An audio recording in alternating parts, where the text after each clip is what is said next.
let us begin. Not with a story, but with an act of imagination. Find your quiet space and gently close your eyes.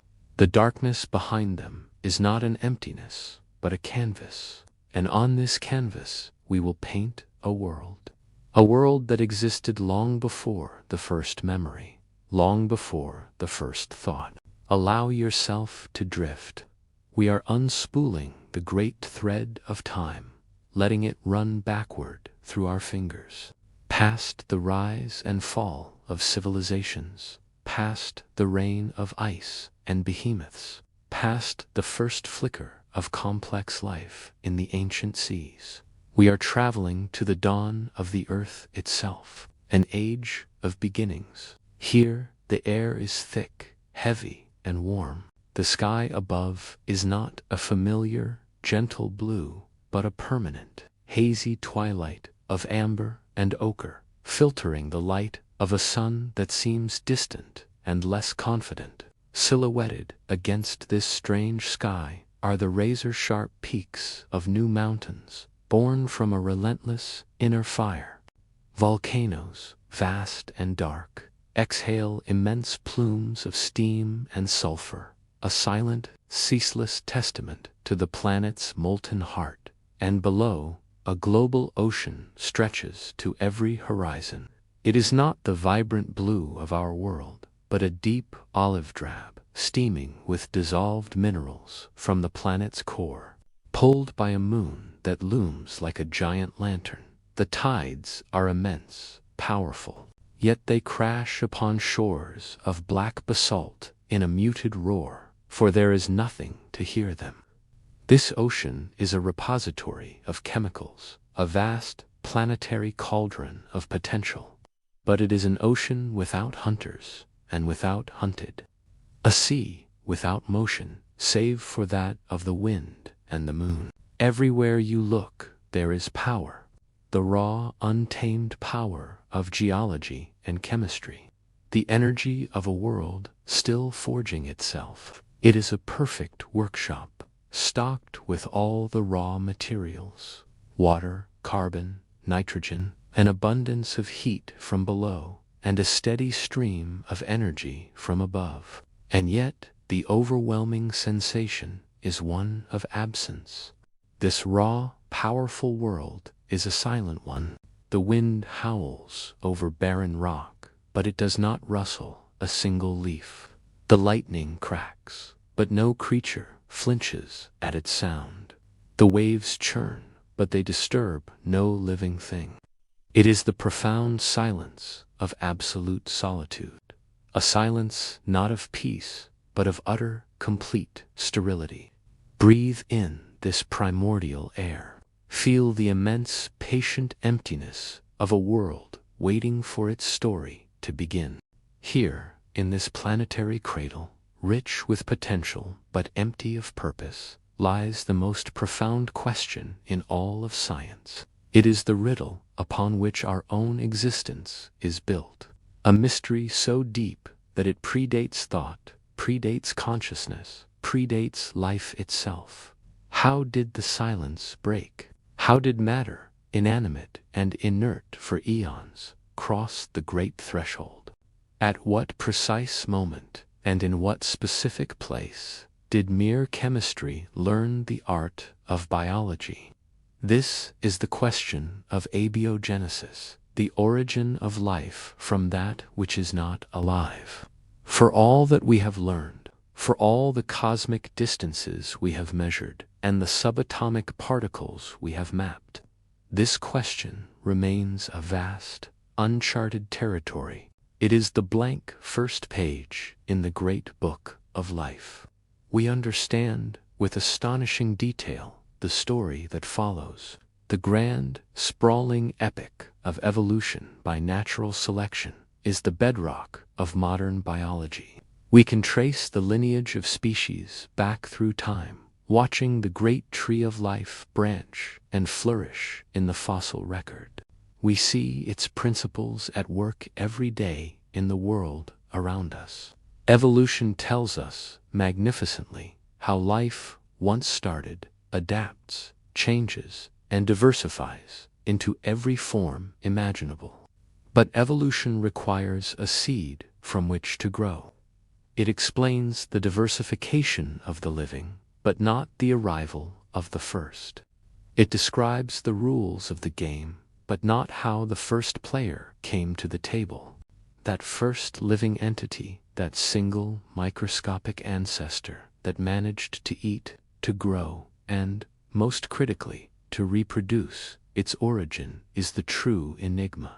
Was it a sudden, singular event, a flash of lightning in a shallow pool? Or was it a slow, creeping process, an almost imperceptible transition over millions of years in the crushing dark of the ocean floor? We have built theories, conducted experiments, and offered compelling arguments for many possible scenarios. But the gap between the most complex organic molecule and the simplest living cell remains immense. The leap from a random collection of parts to an organized, self-sustaining system is not a small step. It is a chasm. And peering into that chasm is like staring into the dawn of time itself. For generations, the most compelling image for life's origin was a simple one, first mused upon by Charles Darwin himself: a warm little pond. This idea evolved into the theory of the primordial soup, a body of water rich in the organic compounds that rained down from the atmosphere or bubbled up from the planet's core, energized by lightning or the unfiltered rays of the young sun. Within this chemical cauldron, over millions of years, the random shuffling of molecules was thought to have eventually, inevitably, produced life. It is an elegant and intuitive idea, and, to a point, it works. We know from experiments that simple organic molecules, the amino acids, which are the building blocks of proteins, can form under such conditions.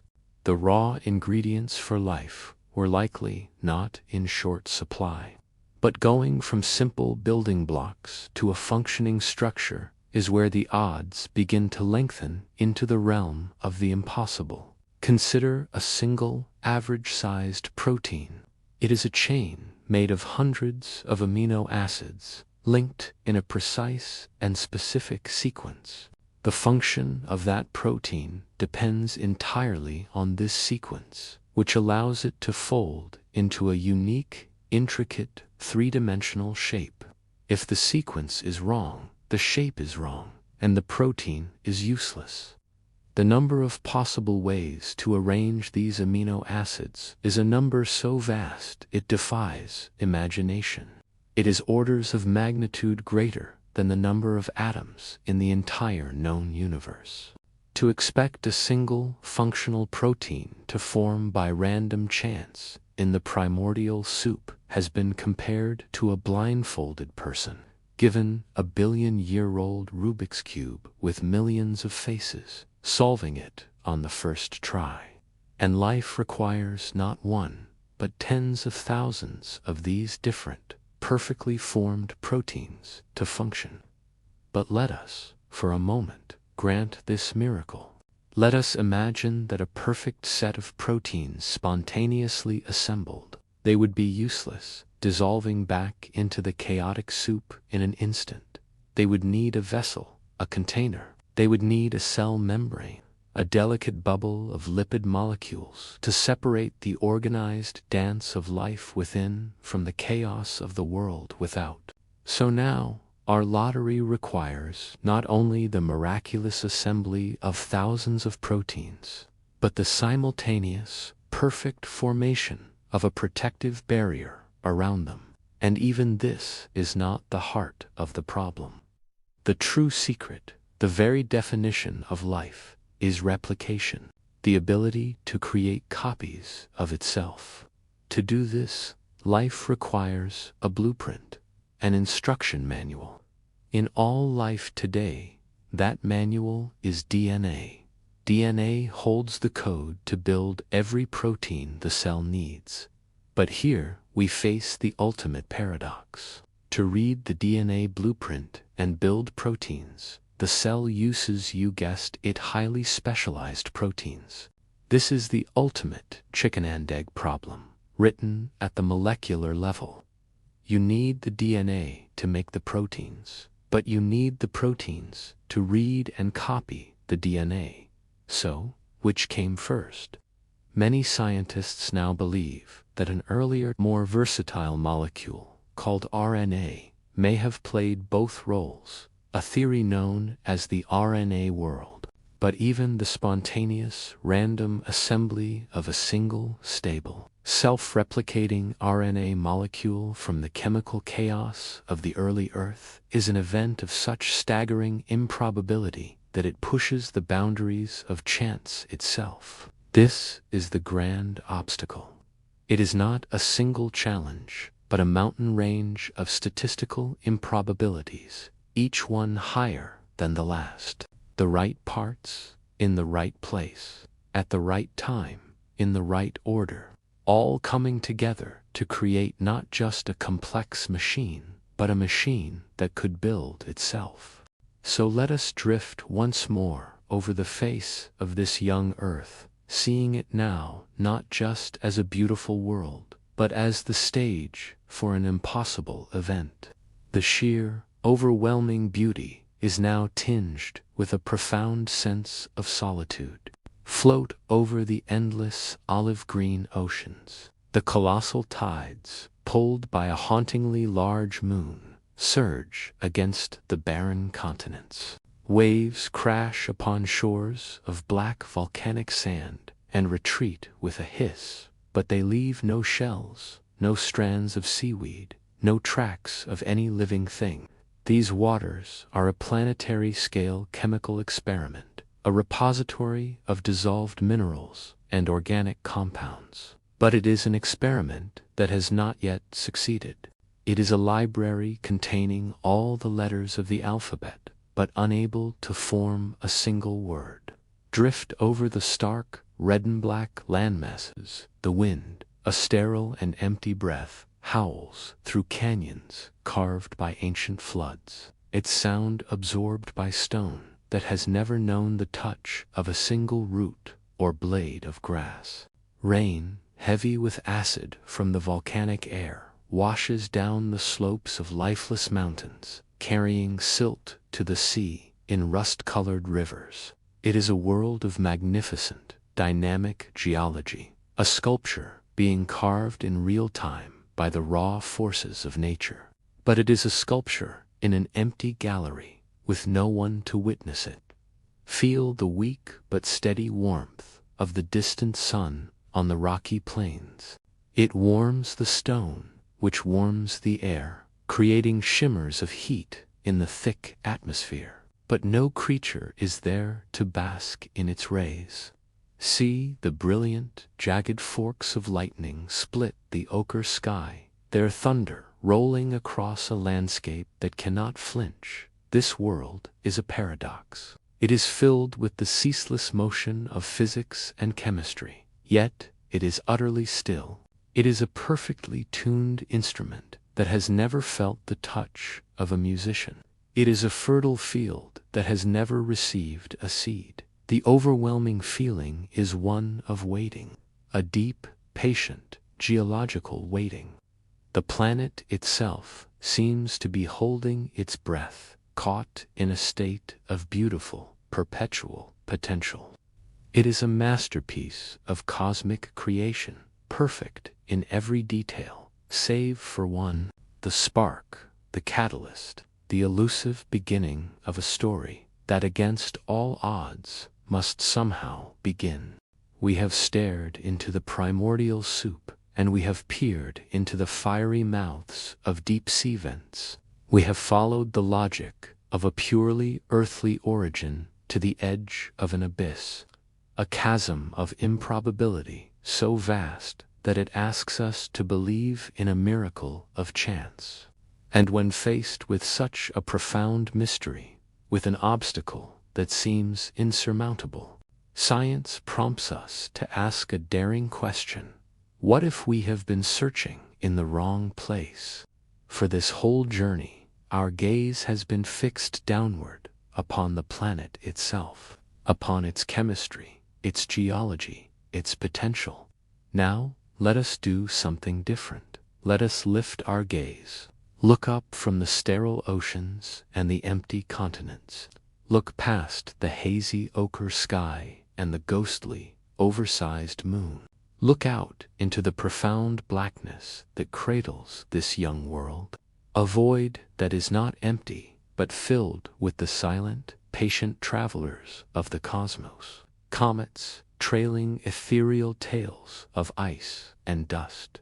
Asteroids, the stony, ancient rubble from the formation of the solar system itself. For billions of years, these wanderers have rained down upon the earth, delivering water and the complex organic molecules that enriched the primordial soup. We have always known them as the bringers of raw ingredients. But what if they brought something more? What if the most important delivery in our planet's history was not an ingredient, but the finished recipe? What if the grand obstacle of abiogenesis was never overcome on Earth, because it never had to be? What if that monumental work was done elsewhere, long ago, in a different corner of the galaxy? What if the first living cell was not a native of this world, but a microscopic pilgrim, a traveler from afar, frozen in the heart of a comet or encased deep within a meteorite, surviving an impossible journey across the ocean of space to find a new, welcoming shore? What if life did not begin here at all, but simply arrived? What if the first precious seed of all life on Earth fell from the heavens? The question hangs in the vast cosmic silence, a question so profound it reframes our entire existence. What if the seed of life was a traveler from the stars? It is an extraordinary idea, a departure from the story we have told ourselves for centuries. And an extraordinary idea requires extraordinary evidence. But how do we find proof of an event that happened 4 billion years ago? We cannot travel back in time to witness it. The Earth itself has erased most of the evidence from its infancy. The constant churn of plate tectonics, the erosion of wind and water, and the very processes of life have ground the planet's original surface to dust, recycling it over and over. The cradle is gone, and the trail has gone cold. When a direct line of inquiry is impossible, we must change our approach. We must become cosmic detectives. We must begin a forensic investigation, sifting through the ancient past, not for a body, but for a ghost, an echo, a fingerprint left behind on a cosmic scale. We are not looking for the original event, but for the signatures it left behind. If the ingredients for life, or even life itself, traveled through space, then the messengers that carried them may still exist. The evidence we seek, then, would not be found by looking down into the earth, but by continuing to look up, waiting for the clues to come to us, and they do, every day. They arrive as flashes of light in the night sky, silent travelers from the asteroid belt and beyond. Their multi-billion-year journey ending in a fiery blaze through our atmosphere. We call them meteorites. To most, they are simply rocks from space. But to a forensic investigator of cosmic origins, they are something more. They are time capsules, sealed in the cold vacuum of space for 4.5 billion years. They are pristine fragments of the same primordial cloud of gas and dust that formed our sun, our Earth, and all the planets. Each one that survives its descent is a letter delivered across an ocean of time, containing a message about the conditions of our solar system at its birth. Within their dark, crystalline structures, we can search for the chemical fingerprints of processes that predate our own world. We can hunt for the echoes of life's beginnings. And so, our search begins. Not in a warm little pond, but in the cold, ancient hearts of these stones that have fallen from the heavens. Our forensic hunt does not begin with an abstract theory, but with a tangible event, a moment in time. The morning of September 28, 1969, in the small, rural town of Murchison, Australia. Residents were startled by a brilliant fireball that tore across the sky, followed by a tremor that shook the ground. Soon after, they began to find strange, dark stones scattered across the landscape. The stones were unusual, coated in a glassy black crust from their fiery descent, and they gave off a distinct, tar-like smell. This was the Murchison meteorite. Fragments of this cosmic visitor were rushed to laboratories around the world, and what scientists found within its ancient structure would change our understanding of the origins of life forever. Sealed inside this 4.5 billion-year-old rock, a messenger from the time of the solar system's birth, they found something that was not supposed to be there. They found amino acids. These were not just trace amounts. The Murchison meteorite was rich with them, over 90 different types. Amino acids, as we know, are the fundamental building blocks of proteins. They are the letters in the alphabet of life on Earth. The immediate and crucial question, of course, was contamination. Had these earthly molecules simply seeped into the rock after it landed? The answer lay in their chemical structure.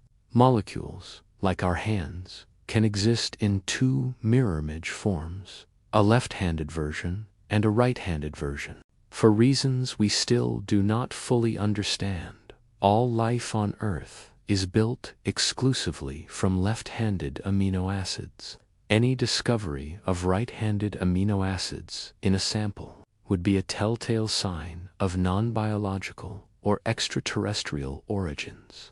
When scientists analyzed the Murchison meteorite, they found not just the left-handed amino acids used by life on Earth, but an almost equal mix of both left-handed and right-handed forms. This was the smoking gun. This was the unmistakable chemical fingerprint of a process that did not happen on our world. The amino acids were undeniably, irrefutably alien.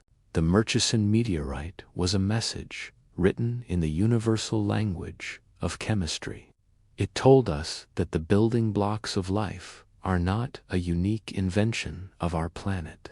They are forged in the cold depths of interstellar space, in the dusty clouds between the stars, and within the asteroids and comets that have wandered our solar system for eons.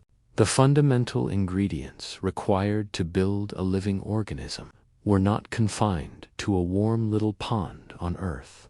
They were raining down from the heavens from the very beginning. The seed was being sown everywhere. The Murchison meteorite proved that the fundamental ingredients for life are not exclusively earthly. They are cosmic. But this discovery opens the door to an even more challenging question. Could a fully formed, living organism endure the journey between worlds? The voyage through space is perhaps the most perilous journey imaginable. An organism would have to survive the cataclysm of being blasted off its home planet by an asteroid impact. It would then face eons adrift in a perfect vacuum, exposed to temperatures near absolute zero. It would be bombarded by sterilizing solar winds and galactic cosmic relentless shower of high-energy radiation that shreds complex molecules. And finally, if it ever reached a new world, it would have to survive the fiery plunge through its atmosphere. For a long time, this journey was considered an absolute barrier, an impossibility. But the story of life on our own planet held a surprising clue, a testament to its own incredible tenacity. hidden in the most inhospitable places imaginable.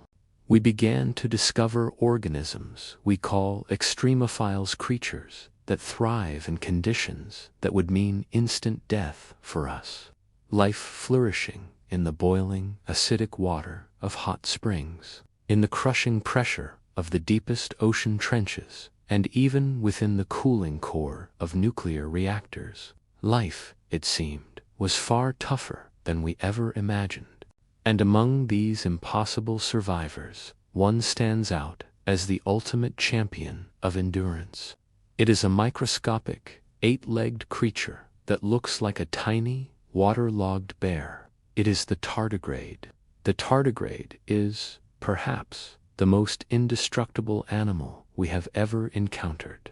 When faced with an environment it cannot survive, it does something remarkable. It curls into a dry, lifeless-looking ball and enters a state of suspended animation called cryptobiosis. Its metabolism slows to less than 1% of its normal rate. It becomes, for all intents and purposes, a tiny, organic seed waiting for conditions to improve. In this state, its abilities are the stuff of science fiction. Tardigrades have been boiled, frozen to just 1 degree above absolute zero, and then revived. They have been subjected to pressures 6 times greater than the bottom of the deepest ocean. And, most importantly for our cosmic investigation, they have been taken into space, exposed to the hard vacuum and the unfiltered radiation of the cosmos for days on end, and they survived. The tardigrade is a living proof of concept. It demonstrates that the complex molecular machinery of life can be shielded, can endure the very conditions we once thought were a perfect sterilizer.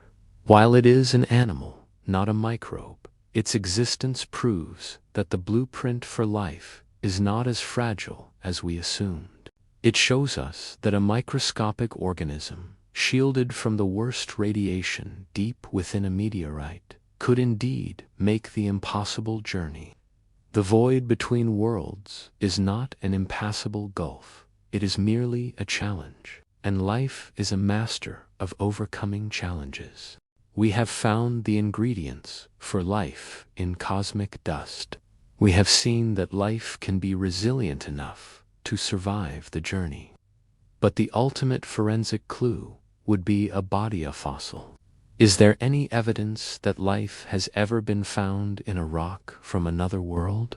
This question brings us to a specific, unassuming stone discovered in the pristine, frozen wilderness of Antarctica in 1984. Its name is Allen Hill's 84001. For over a decade, it was just another rock in a vast collection. But detailed analysis revealed a stunning truth.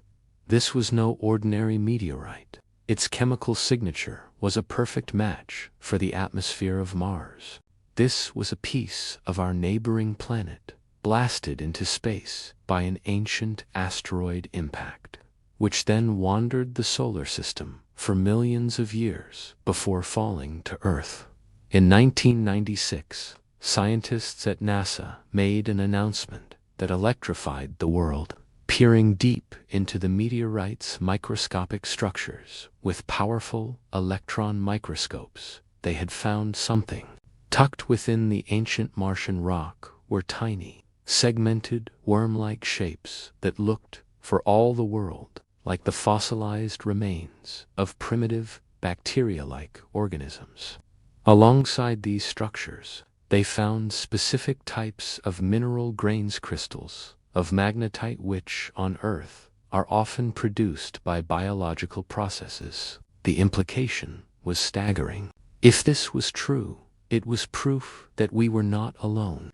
It was evidence that life had existed long ago on Mars. But science is a rigorous process. An extraordinary claim requires irrefutable proof, and the scientific community began to scrutinize the evidence. The debate was fierce, and it continues to this day. Skeptics argued that the worm-like structures, while intriguing, could have been formed by biological, geological processes. They pointed out that the specific magnetite crystals could also be created by the shock and heat of an asteroid impact. And while every precaution was taken, the possibility that the rock was contaminated by earthly bacteria in the thousands of years it lay in the Antarctic ice could not be dismissed with absolute certainty. Today, the scientific consensus is that Allen Hill's 84001 does not contain definitive proof of Martian life. The evidence is ambiguous, a cosmic inkblot test where we see tantalizing patterns that could be but are not necessarily the signature of biology. And yet, the meteorite's importance is undeniable. It was the first time that the question of extraterrestrial life moved from science fiction into mainstream laboratory science.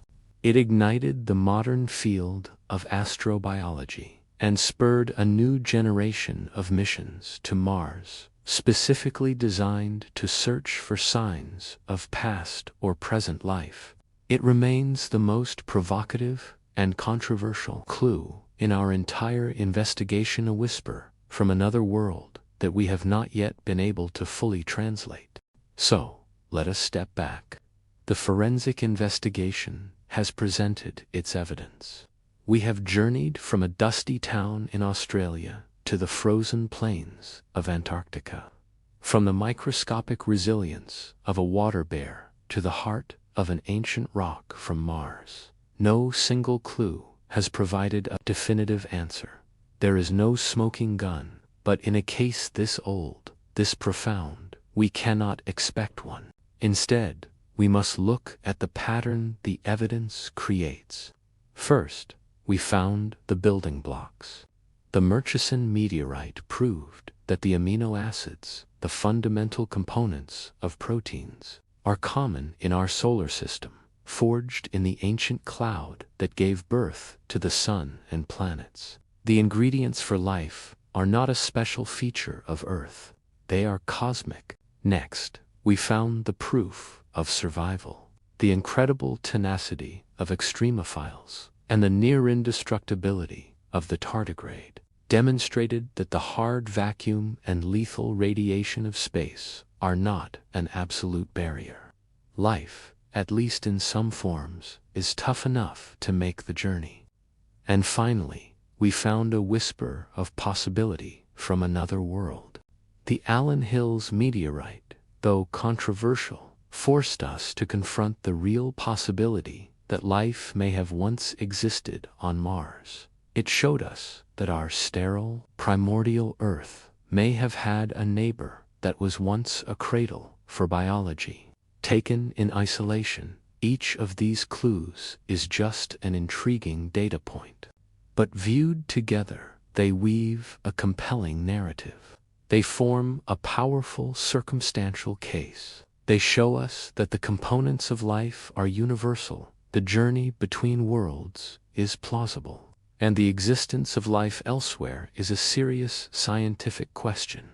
The evidence doesn't prove that life came from space, but it proves that it could have.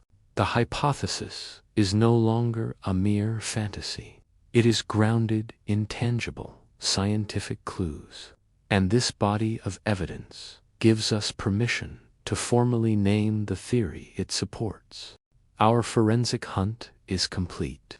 We have followed a trail of cosmic breadcrumbs, from the chemical fingerprints inside an ancient meteorite to the impossible resilience of the smallest creatures, and even to a controversial whisper from another world.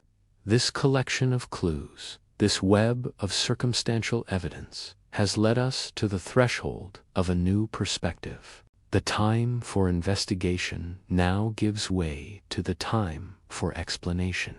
We must move from the evidence to the theory it supports. We must give this profound possibility a name. The idea has a name, one that is as beautiful as it is ancient: the Panspermia hypothesis. The name itself is a testament to the idea's elegance. Born from two words of ancient Greek, pan, meaning all, and sperma, meaning seed. Combined, they create a simple, powerful concept. The seeds are everywhere. It is a name that immediately transforms our perception of the cosmos, suggesting that the heavens are not a sterile, empty void, but a vast, fertile expanse. At its heart, the panspermia hypothesis is the scientific proposal that life is a fundamental feature of the universe, not just of the Earth. It posits that the basic units of biology hardy, microscopic organisms are widespread, drifting through the interstellar medium like cosmic plankton. They travel between worlds and even between star systems, sheltered from the harshness of space, deep within the icy hearts of comets or the rocky interiors of asteroids. This hypothesis reframes the entire story of our origin. The conventional view sees the Earth as an isolated island, where life ignited as a rare and magnificent accident in a sterile cosmic ocean. But panspermia challenges this. It suggests that this cosmic ocean is, in fact, teeming with unseen life, and our planet was simply a welcoming shore. It proposes that the origin of life on Earth was not an act of spontaneous creation from non-living matter, but an act of inheritance, an inoculation. In this paradigm, our young world, with its warm oceans and rich chemistry, was not a laboratory where life had to be invented from scratch against impossible odds. It was simply a patch of fertile soil, perfectly prepared, waiting for a seed from an older, pre-existing cosmic ecosystem to arrive and take root. This is a profound shift in perspective. It suggests that every living thing on our planet might be a descendant of ancient cosmic travelers, making us not an isolated miracle, but a small part of a vast, interconnected, and living universe. While it stands today as a modern scientific hypothesis, the idea of panspermia is not new. Its roots do not begin in a laboratory, but in the fertile soil of human philosophy, stretching back 25 centuries. It is a concept that has echoed through the ages, a recurring whisper in our long conversation with the cosmos. The first recorded whisper comes from the pre-Socratic Greek philosopher Anaxagoras, who lived in the 5th century BCE, long before telescopes or microscopes. While staring up at the same night sky we see today, he contemplated the nature of existence. He proposed that the universe was composed of an infinite number of elemental seeds, or he believed that these seeds of all things, including life, were present everywhere in the cosmos, and that they had been arranged into the world we know by a cosmic mind, or nous. It was a breathtaking piece of intuition, a philosophical seed that would lie dormant for millennia. The idea was reborn in the 19th century, as science began to reveal the true, immense scale of the universe and the vastness of geologic time. Amid fierce debates about whether life could spontaneously generate from non-living matter, the great German physician and physicist Hermann von Helmholtz revisited the ancient idea in 1871. He argued that if life's spontaneous origin could not be proven, then it was not unscientific to consider that life was a permanent feature of the cosmos, transported from one world to another. This philosophical speculation was given a more rigorous scientific framework in 1903 by the Swedish Nobel laureate Svante Arrhenius. He was the one who formally popularized the panspermia hypothesis in the scientific community. He proposed a specific mechanism called radiopanspermia, suggesting that microscopic spores, the seeds of life, could be propelled through the vacuum of space by the gentle but persistent pressure of starlight itself, traveling from one solar system to another. While this specific mechanism has since been questioned due to the sterilizing effects of cosmic radiation, Arrhenius's work cemented panspermia as a legitimate subject of scientific inquiry. In the late 20th century, the theory was championed with vigor by the brilliant and often controversial astronomers Sir Fred Hoyle and Chandra Wick. They argued forcefully that comets were the primary incubators and distributors of life. They analyzed the light from distant interstellar dust clouds and claimed to find the chemical signatures of desiccated bacteria, though their ideas were often met with intense skepticism from the scientific establishment. Many of their core claims that complex organic molecules are abundant in space, and that life is incredibly resilient, have been strengthened by the very discoveries we have explored. From a poetic musing in ancient Greece to a detailed astronomical theory today, the idea of a living, interconnected cosmos has persisted. It is a testament to our enduring wonder, an intellectual lineage that connects ancient philosophy with the cutting edge of modern astrobiology. Having traced the long history of the idea, we now arrive at the theory itself. How, in practical terms, could life possibly survive the journey from one world to another? The panspermia hypothesis is not a single monolithic idea, but a collection of proposed mechanisms, the most plausible of which is known as lithopanspermia. The name comes from the Greek lithos, meaning rock. It is the theory that life travels between planets sheltered within the solid interior of rocks, asteroids, or comets, which act as cosmic lifeboats. The process involves three critical stages: ejection, transit, and landing. It begins with a cataclysm. Imagine an ancient life-bearing planet, perhaps Mars, struck by a massive asteroid. The impact would be colossal, sending shockwaves through the planet and blasting billions of tons of rock into space.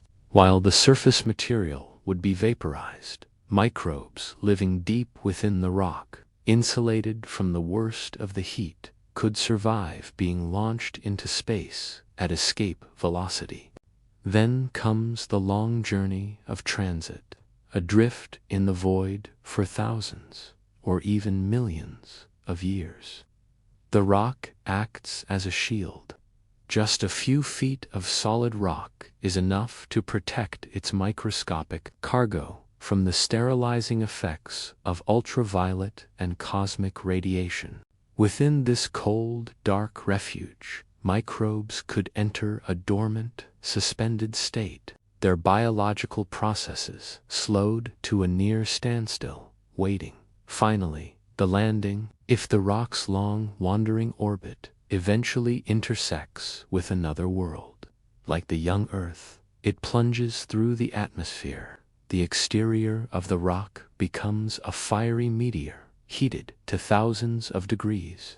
But this process forms a fusion crust, a glassy, melted layer that insulates the interior.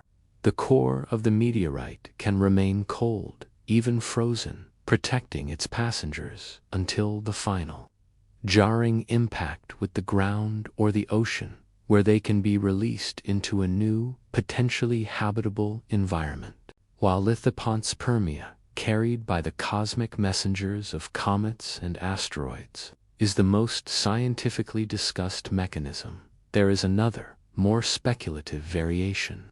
It is the idea of directed panspermia. This version asks a more profound question. What if the arrival of life was not an accident at all, but an intentional act? It is the hypothesis that an advanced extraterrestrial intelligence may have deliberately seeded the galaxy with life. sending out protected microbial packages to fertile but barren worlds. While there is no evidence to support this idea, it remains a fascinating philosophical extension of the theory, once even considered by minds as brilliant as Francis Crick, the co-discoverer of DNA. A powerful theory must not only present evidence in its favor, it must also stand up to scrutiny. For all its elegance and explanatory power, the panspermia hypothesis faces significant scientific challenges and profound unanswered questions. It is not a story without plot holes. The journey itself, as we have described it, remains a point of intense debate. While we have seen that life can be incredibly resilient, the forces involved in ejection from a home planet and the final violent impact on a new one are almost incomprehensibly extreme. The shock waves from a planetary collision can heat rock to sterilizing temperatures. And while a meteorite's core may stay cool during atmospheric entry, the final impact releases a catastrophic amount of energy. The question of whether any microbe, no matter how hardy, could truly survive this entire violent ordeal from blastoff to crash landing is still an open one. But the most significant critique of panspermia is not about the mechanics of the journey. It is a deeper, more fundamental philosophical challenge.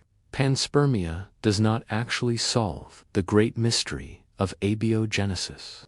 It simply relocates it. The theory provides a potential answer to the question, how did life begin on Earth? But in doing so, it immediately invites the bigger question, well, how did it begin in the first place? Wherever that was, it takes the grand obstacle, the staggering improbability of life emerging from non-life, and moves it to another, unknown world, at an unknown time. It is like being asked to explain the origin of a complex and beautiful tapestry, and answering that it was copied from an older, lost tapestry. The explanation is valid for the copy you hold in your hands, but it tells you nothing about how the original masterpiece was ever woven. In this sense, panspermia is less a theory of ultimate origin and more a theory of distribution. It suggests we are part of a galactic ecosystem, but it does not explain how that ecosystem first came to be. This is a profound and valid critique, one that reminds us that even this grand cosmic theory has its limits. So, we are left with a paradox, a theory that is both compelling and incomplete, a potential explanation for the arrival of life on Earth that does not explain the arrival of life in the universe.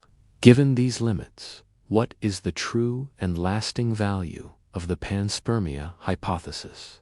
Its greatest contribution is not that it provides a final answer. Its power lies in the way it forces us to change our perspective. For most of human history, our view of the universe has been a story of decentering.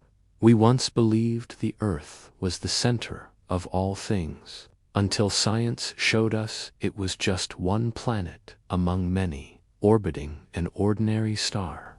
Panspermia offers the next great decentering. It challenges the idea that biology itself is centered on Earth.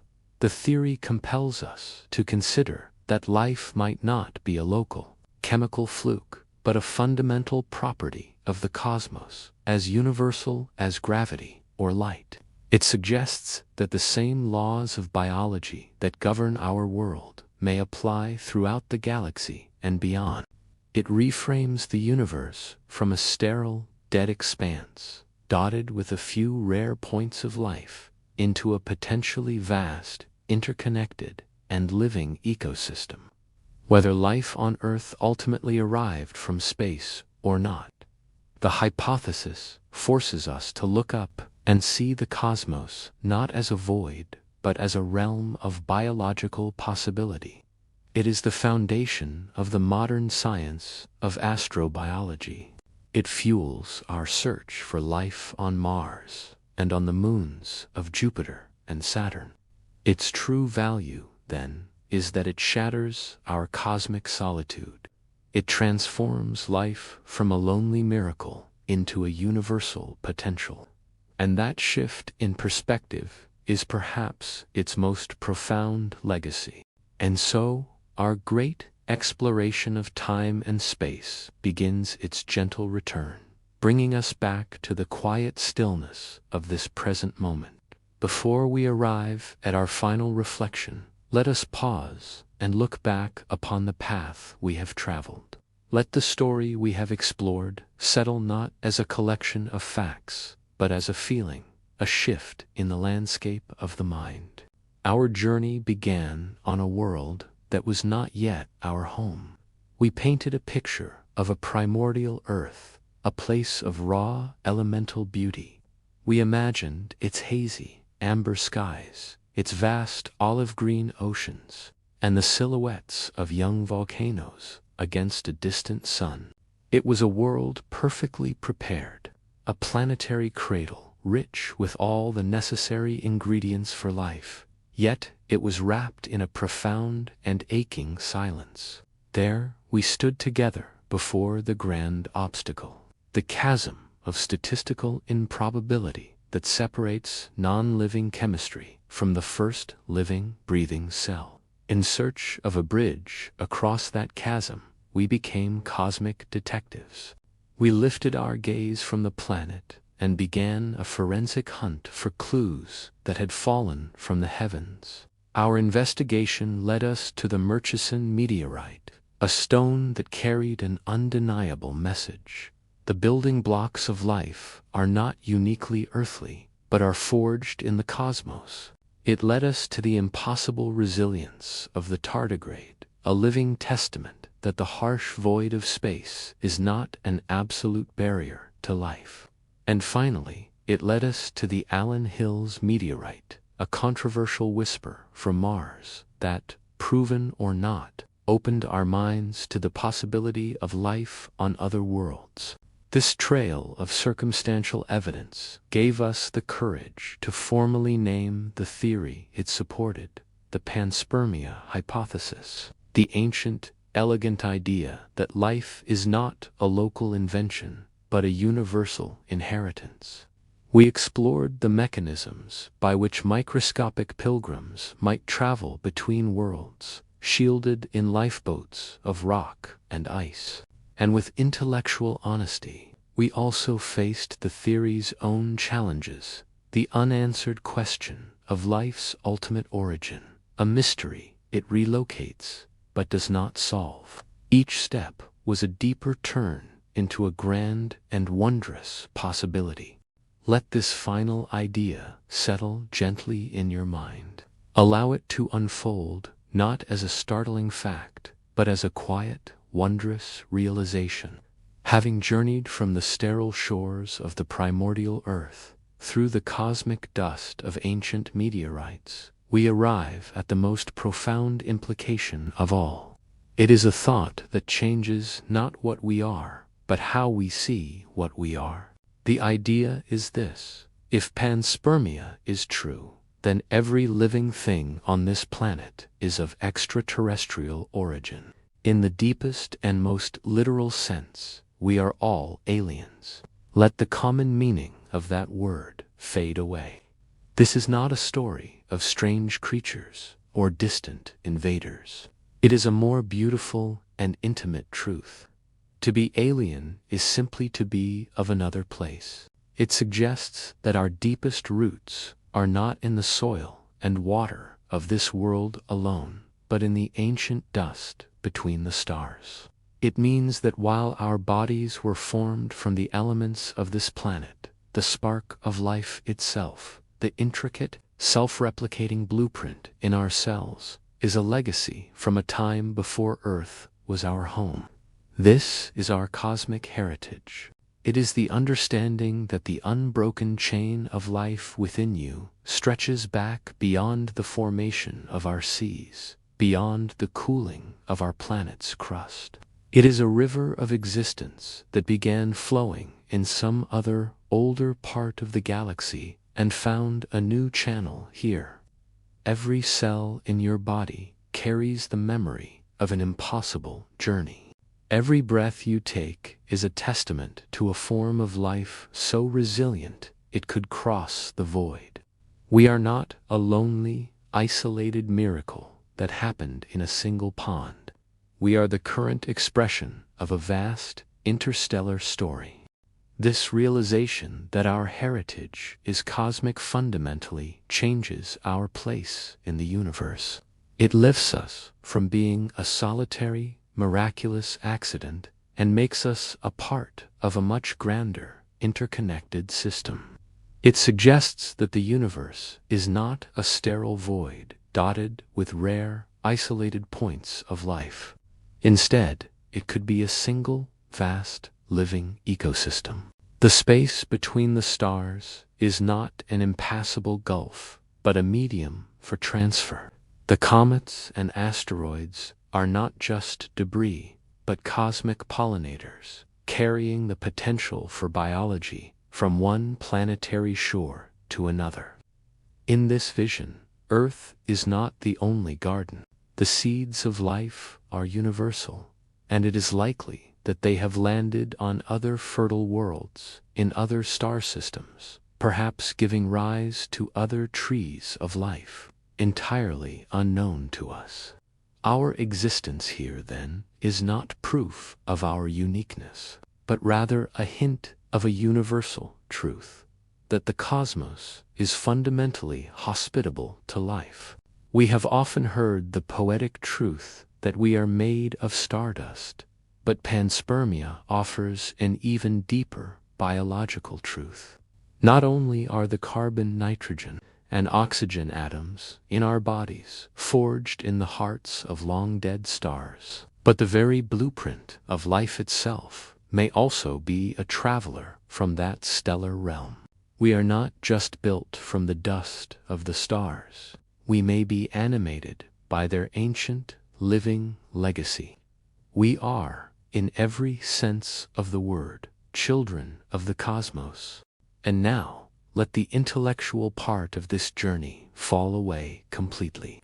Let the facts and figures, the names and the theories, dissolve like sugar in warm water. There is nothing left to analyze. There is only a feeling to embrace. Imagine yourself now in a place of perfect comfort and stillness. You are lying on a soft blanket, looking up into a vast, clear, and moonless night sky. The air is cool and still. The world around you is silent, save for the gentle hum of the universe itself. Above you, the stars are not just distant points of light, but a glittering, infinite canopy. Your eyes trace the hazy, luminous river of the Milky Way, and as you watch, it happens. A single, silent streak of light, impossibly fast, drawn across the canvas of the night and then gone. A shooting star, a fleeting moment of celestial beauty. For a moment, it is simply that, a beautiful, random event. But then you see another, and this time you see it with new eyes. You see it not as a rock burning up, but as a traveler arriving. You are witnessing the end of a journey that may have lasted for millions of years. That silent, fiery streak is not a death. It is a delivery, a message from the deep past, arriving in your present moment. Think of it as a seed carried on the cosmic wind. Perhaps this one is sterile, its cargo long since faded, but it is a symbol of the very process that may have seeded our world. The same process that connects every living thing on this planet to the cosmos itself. Each brilliant flash is a whisper from the void, a reminder of your own ancient, cosmic origin. You are not just an observer of this celestial event. You are a consequence of it. You are home watching your most ancient relatives return from their long journey across the stars. And now, it is time to let the story go. Let the images of primordial worlds and cosmic messengers dissolve. The journey is complete. There is nothing more to explore, nothing more to understand. There is only the quiet of this moment and the peace of your own gentle breathing. You are a child of the cosmos, resting safely in your small, warm corner of the universe. You are connected to the great, silent story of the stars. Feel that connection now, not as a thought, but as a feeling of deep and profound calm. You belong here. Let go of the day. Let go of all your thoughts. Let your mind become as vast and as quiet as the space between the stars. You are drifting now on a gentle tide toward a deep and restorative sleep. Rest now. The universe will be here when you wake. Sleep.